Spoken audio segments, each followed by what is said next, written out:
Bonjour Maître Bernardi. Bonjour. Qu'est-ce que le droit bancaire et financier? C'est un domaine un peu particulier du droit qui n'est pas le plus connu et qui a vocation à réglementer l'ensemble des opérations bancaires et l'ensemble des établissements bancaires. Ce sont toutes les sociétés financières de manière générale. C'est la part du droit qui a vocation à s'assurer de protéger les clients des établissements financiers, à s'assurer que les produits sont des produits qui ne font pas courir un trop grand risque, à s'assurer que les établissements financiers ne fassent pas faillite. Effectivement, il y a des risques si jamais des établissements font faillite. Pourquoi plus on gagne de l'argent, plus les impôts sont élevés? Ça dépend de quels impôts on parle. La TVA, c'est un impôt qui porte sur la consommation. Donc il n'y a pas, pour ce type d'impôt-là, de progressivité. Vous avez l'impôt sur le revenu, qui est un impôt dit progressif, c'est-à-dire avec un taux d'effort qui va augmenter avec vos revenus. Qu'est-ce qu'un monopole bancaire? C'est une règle juridique qui dit que seuls les établissements bancaires ont le droit d'effectuer des opérations de banque. Si vous, demain, vous voulez ouvrir une banque chez vous, vous devrez obtenir une autorisation administrative auprès du superviseur bancaire qui s'appelle l'autorité de contrôle prudentiel et de résolution. Envisagez-vous de gagner plus d'argent en faisant le droit des finances? Objectivement, ce n'est pas la question vraiment que j'avais en tête quand je me suis orienté. Moi, je me suis orienté dans une spécialité qui est quand même assez particulière. Le droit bancaire et financier, c'est un domaine assez pointu, assez spécifique.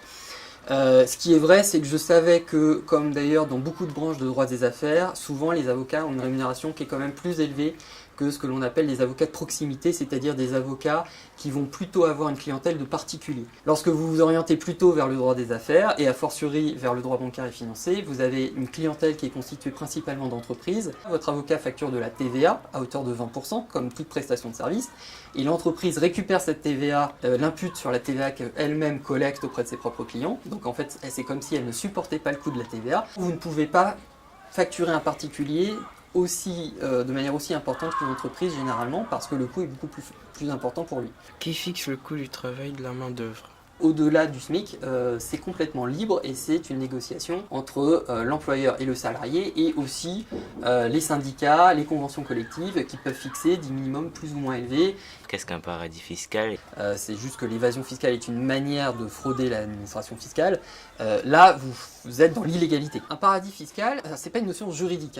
Un paradis fiscal, c'est simplement un territoire où la fiscalité est peu élevée. Et c'est là où les choses sont un peu plus compliquées parce que, comme vous le savez, la France est un pays où la pression fiscale est une des plus importantes au monde. Donc, si on regarde par rapport à des yeux de Français, on va dire tous les pays qui ont une fiscalité moindre que la nôtre, on peut considérer que c'est des paradis fiscaux. On essaye de lutter en fait contre les paradis juridiques, on va dire, dans lesquels vous avez du secret bancaire très fort, une opacité. En gros, c'est une question de point de vue. Oui, exactement, c'est une question de point de vue. Et si vous parlez avec par exemple un Anglais, si vous avez un ami qui vit au Royaume-Uni, il va vous dire « mais en fait la France est un enfer fiscal ». En revanche, ce que va vous dire un Anglais, il va vous dire « je paye pas beaucoup d'impôts, mais par contre, j'ai beaucoup de dépenses à ma charge, et notamment des dépenses de santé. Donc il faut aussi mettre en face du degré d'imposition les services qu'on a en échange. Qu'est-ce que vous pensez du rôle des avocats et des autres conseillers dans l'évasion fiscale? Si vous avez un avocat français qui organise de l'évasion fiscale en France, c'est absolument illicite. Si vous avez juste un avocat qui applique son propre système local dans un autre pays, et lui, il n'a rien à se reprocher, par contre, son client devra en tirer les conséquences et son client, lui, devra révéler les opérations qu'il a menées à l'étranger, notamment s'il a ouvert un compte bancaire. En gros, si on va dans un autre pays et qu'on déclare tous nos actions fiscales, c'est pas illégal. C'est pas illégal, exactement, vous avez totalement compris.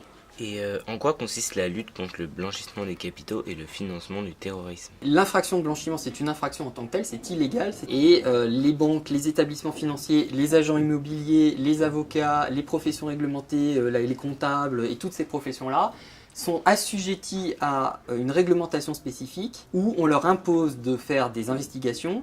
Face à l'urgence écologique, n'est-il pas temps d'envisager un autre système que le capitalisme? Globalement, quand vous regardez des pays qui sont pas capitalistes, enfin qui sont pas axés pleinement sur un système capitaliste, je n'ai pas l'impression que ce soit des modèles en matière d'écologie. Et ce qu'il faut comprendre, c'est juste que l'économie capitaliste, c'est un système qui repose sur l'emploi de capitaux et en fait, la vraie question, c'est comment on oriente ces capitaux. Il ne tient qu'au législateur de réglementer les activités dans un sens de protection de l'environnement. on sait très bien que toute réglementation a des biais et toute réglementation cause des préjudices par ailleurs à d'autres pans. Donc si vous protégez l'environnement de manière très forte, il faut accepter en échange que ça ait des impacts négatifs, notamment des impacts sur l'économie. Et c'est normalement ce que le législateur devrait faire, c'est qu'à chaque fois qu'il décide d'une nouvelle loi, d'une nouvelle mesure juridique, d'une nouvelle contrainte, c'est toujours peser les avantages et les inconvénients de la norme. Merci beaucoup, Maître Bernardi, de nous avoir permis de mieux comprendre le monde de la finance. Bonne continuation à vous. Eh bien, écoutez, merci beaucoup, j'étais ravi de vous rencontrer.